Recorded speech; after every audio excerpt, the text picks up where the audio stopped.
તો બસ આ જ ડરથી હું ત્યાં વધારે ના બેસી અને પાછી ઘરે આવવા લાગી. તમે માનશો નહીં કે બારેજાથી આગળ આવેલું છે લાંભા. તે લાંભા જોડે આવેલો છે એક બ્રિજ, નારોલ બ્રિજ.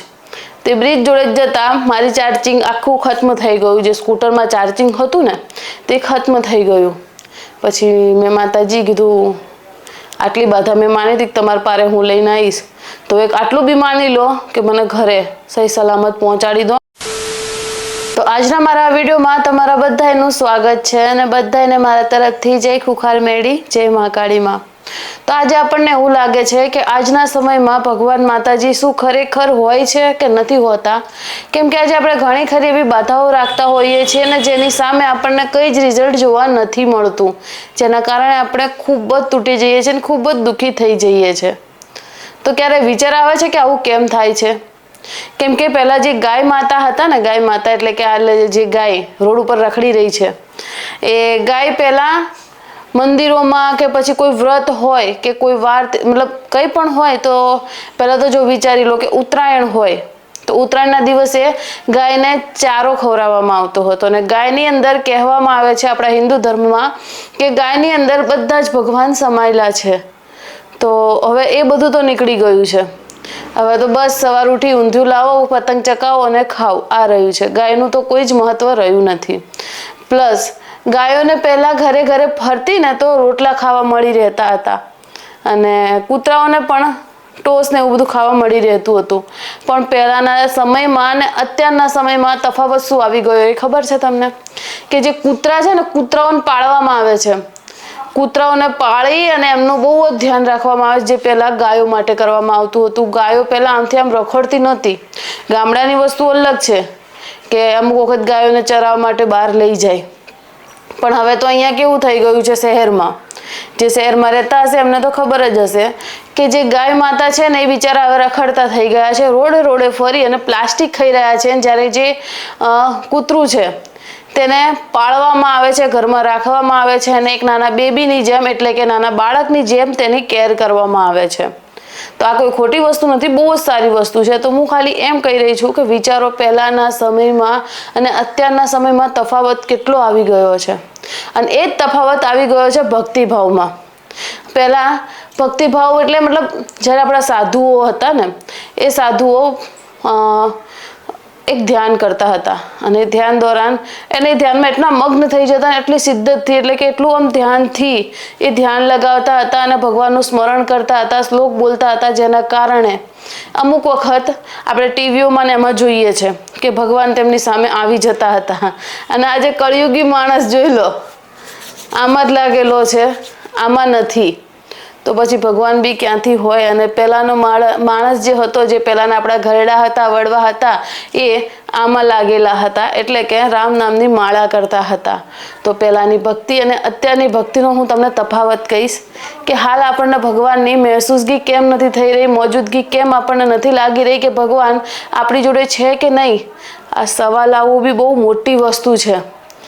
તો આના પર હું તમને 4 લાઈન એવી કહીશ, જો તમને યોગ્ય લાગે અને મારી કોઈ એવી લાઈન બોલેલી જો તમને ખરાબ પણ લાગે કે ના આ ખોટું છે, તો તે કમેન્ટ બોક્સમાં પણ જરૂરથી બતાવજો. કે વસ્ત્રો પહેલાં શરીરને ઢાંકવા માટે પહેલાંના પુરુષને લઈ લો કે મહિલાને લઈ લો, પહેલાંના પુરુષ શું પહેરતા હતા? ધોતિયા, ઝબ્બા અને માથે પાઘડી. અને આજના છોકરાઓ શું પહેરી રહ્યા છે? શર્ટ તો ચલો સમજ્યા, પણ અહીં ઘૂંટણથી તેમના કપડાં ફાટેલા હોય છે અને આજના માણસો તેને ફેશન કહી રહ્યા છે. અને સ્ત્રીઓની તો આપણે વાત જ છોડી દો.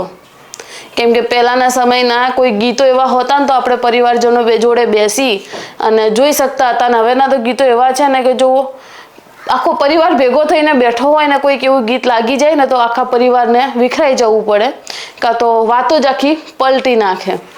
પછી જેમ કે મેં આગળના વિડીયોમાં કહ્યું હતું કે ફૂલ, માતાજીને એક ફૂલ અર્પણ કરવું, મતલબ તેમના મંદિરમાં જે રીતે ખુશ્બુ ફેલાય છે, તે મંદિરમાં એક ફૂલના લીધે જે રીતે ખુશ્બુ ફેલાય છે, તે રીતે માતાજી તે ખુશ્બુને એમને નથી ગ્રહણ કરતા. એ ખુશ્બુ માતાજી જ્યારે આપણે એક ફૂલ મૂકીએ છીએ ને તો માતાજી તેનું પણ આપણને વળતર આપે છે કે આજ મારા દીકરાએ રાજી થઈ અને મને ફૂલ આપ્યું છે. આજે ફૂલ જો આવવાનું છે બીજા મહિનામાં વેલેન્ટાઇન ડે હે ને, ત્યારે કેટલાય નીકળશે. જેની જોડે પ્રેમિકા હશે એને ફૂલ આપશે, જેની જોડે નહીં હોય એ પાછા ગોતવા નીકળશે. તો પહેલાના સમયમાં એક મર્યાદા હતી કે ભાભી હોય ને તો ભાભી જોડે પણ કઈ રીતે વાત કરવી, અને એક વહુની પણ મર્યાદા હતી કે ઘરમાં કઈ રીતે રહેવું. તે આજે એ બધું કાંઈ જ રહ્યું નથી. પછી ચહેરા થઈ ગયા છે કેવા મેકઅપ વાળા, રૂપ ક્યાંથી દેખાય. આજે હવે ક્યાંક તમે છોકરી જોવા જો જતા રહ્યા હોય ને તો તમને ચાલો બાય ચાન્સ છોકરી પસંદ આવી ગઈ, એ ફૂલ ઓન મેકઅપ કરીને બેઠી હશે. તમે લગ્નમાં પણ જોયું હશે કે ઓલાની વહુ ફલાણાની વહુ કેટલી સુંદર દેખાઈ રહી છે હે ને, અને એ જ વહુને જો તમે મહિના પછી રસ્તામાં જોઈ જશો ને તો નહીં ઓળખી શકો.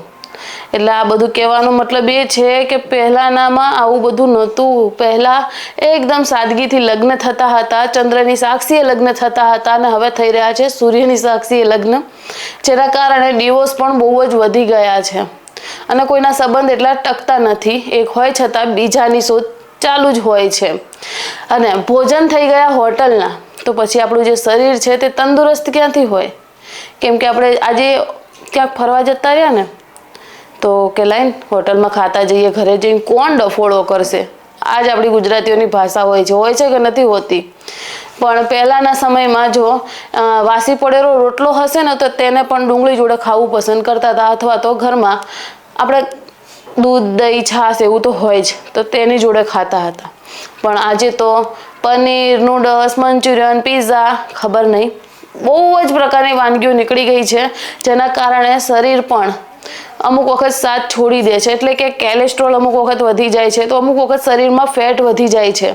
તો તેના કારણે શરીરમાં રોગની પ્રતિકાર શક્તિ, એટલે કે આપણા શરીરમાં રોગ પણ એટલા વધી જાય છે, જેના કારણે આજે જો એક માણસ નોર્મલી આપણી બાજુમાંથી પણ નીકળી ગયો હશે ને તો બીજા દિવસ આપણને ન્યૂઝ સાંભળવા મળશે કે આ તો રામના ઘરના તેડા આવ્યા હતા ને. તો ભાઈ, તો એટલે જ કહું છું કે જે અમુક વખત છે ને ઘરડા આપણા કહેતા હોય ને કે અમારા જમાનામાં આ હતું, તો તે વાતો સાંભળી કંટાળો નહીં, પણ થઈ શકે તો આજના સમયમાં થોડું તેને એપ્લાય, એટલે કે પોતાના જીવનમાં તે બધું જ ઉતારવાની કોશિશ કરો. જ્યારે તે કહેતા હોય તો તે આપણા સારા માટે જ કહેતા હોય છે. અને જે હવે શું કહું, ધંધામાં પણ હવે હરીફાઈ થઈ ગઈ છે કે ધંધો ઓલો મારા કરતાં 5 કમાય છે, તો પહેલાનો માણસ સુખી થતો હતો કે ફલાણો ભાઈ સારું છે, બિચારો સારું કમાય છે ભગવાન માતાજીની દયાથી. આ શબ્દ મોઢા ઉપર હોય જ, ભગવાન માતાજીની દયાથી. પણ આજનો આશાનો વધારે કમાઈ ગયો અને હું પાછળ રહી ગયો, એ તમે ક્યાંક ને ક્યાંક કોકની બુરાઈ તો કરી રહ્યા છો, સાથે તમારા કર્મમાં તમે ખબર નહીં કેટલા પાપના ભાગીદાર પણ બની રહ્યા છો. અને ક્યારેય કોઈની નિંદા કરવી ને એ પણ એક મોટું પાપ છે, જે ભગવાનના ચોપડે ચડતું જ હોય છે. અને પછી ભક્તો થઈ ગયા સ્વાર્થના, તો ભગવાન બી ક્યાંથી હોય? કહેવાનો મતલબ એ સ્વાર્થના ભગવાન એટલે જેમ કે આજે હું મેરડીમાં જઉં છું, કેમ કે મારે કાંઈક જોઈએ છે, એટલે કે મારી કોઈક ઈચ્છા પૂરી થાય માતાજી. જેમ કે હું મારી ખુદની જ વાત કરી લઈ છું, ખૂંખાર મેરડીમાંને લઈ કે મારી જોડે ઈવી છે, જે ઈવી સ્કૂટર હાર નીકળ્યા છે ને તે છે. તો મને એમ હતું કે રાહુલ જોડે બી એક્ટિવા છે અને મારી જોડે મારી નાની બાળકી છે 4 વર્ષની, તો ક્યાંક જવું આવવું હોય ને તો બહુ જ દિક્કત થતી હતી. તો કીધું માતાજી મને પણ માફ કરજો કે વખત મને વિશ્વાસ તો હતો, પણ એમ કે થશે કે નહીં થાય. ઘણા ખરાની ત્યાં બાધા પૂરી થાય છે, અને ઘણા ખરાના મોએ એ પણ સાંભળ્યું છે કે અમે આટલા રવિવાર ભર્યા છતાં અમારું કામ નહીં થયું.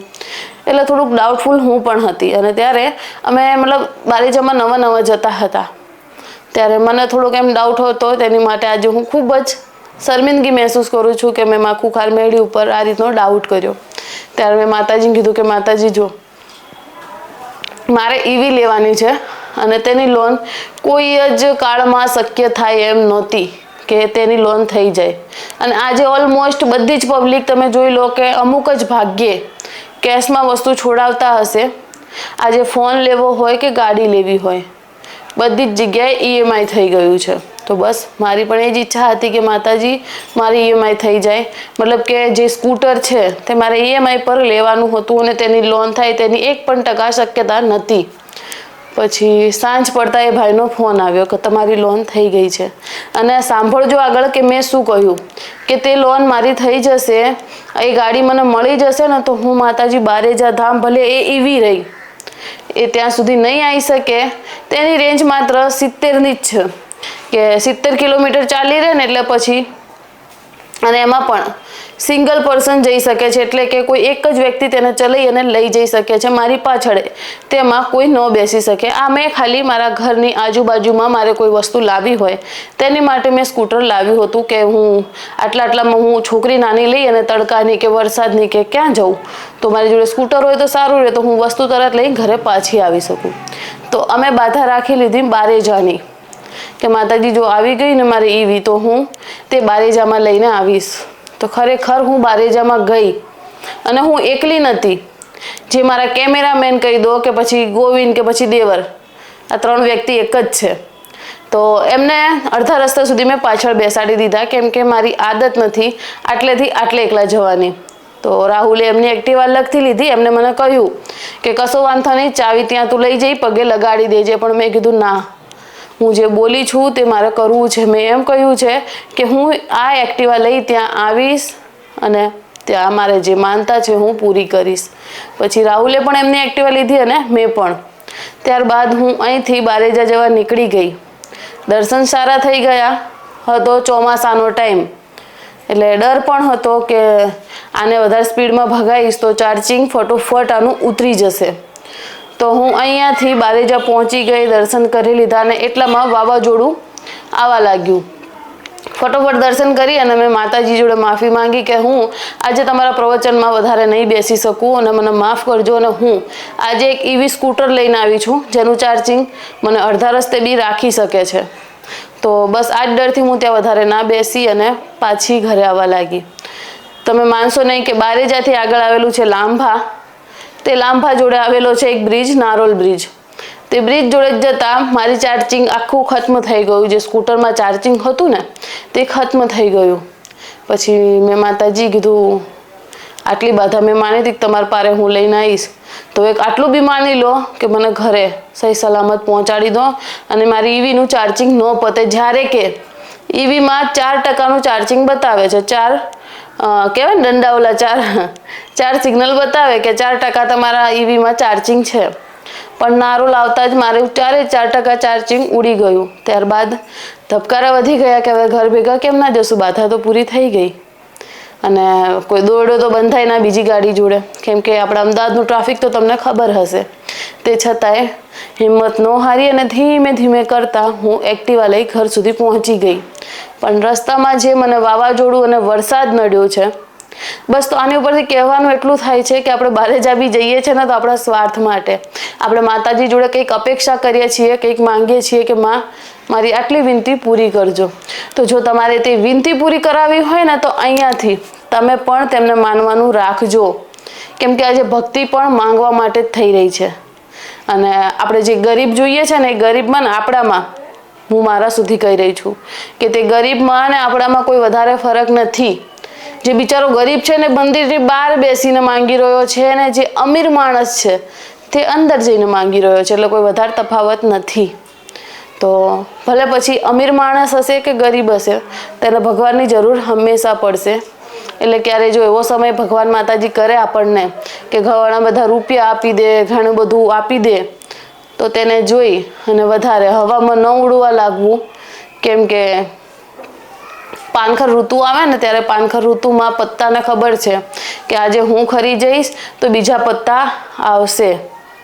તો બસ આ તફાવત તમે સમજી ગયો તો સમજી જજો અને પ્રેમથી અને અહીંયાથી અને અહીંથી તમે થોડી ભક્તિભાવ કરવાનું રાખજો. તો ક્યારેય તમારે ભગવાન માતાજી જોડે માંગવાની કે હાથ ફેલાવવાની જરૂર નહીં પડે, કેમ કે એ સાક્ષાત માં ખુખાર મેરડી છે, રામ છે, ભગવાન છે. એમને બધી ખબર છે આપણી કુળદેવીને કે આ માણસને કેટલી જરૂર છે ને ક્યારે શું આપવું છે. બરોબર? તો બસ આજનો વિડીયો ખત્મ કરીશું અહીંયા જ. મળીશું નેક્સ્ટ વિડીયોમાં. અને મારો આજનો આ વિડીયો જો તમને ગમ્યો હોય તો જય ખુખાર મેળી લખવાનું ન ભૂલતા, અને જેને સબસ્ક્રાઈબ ન કર્યું હોય તે સબસ્ક્રાઈબ કરી લેજો, તાકે હું જ્યારે બીજો વિડીયો પોસ્ટ કરું તો તમારા સુધી નોટિફિકેશન આવી જાય. તો બધાને મારા તરફથી જય ખુખાર મેળી, જય મહાકાળી, રાધે રાધે.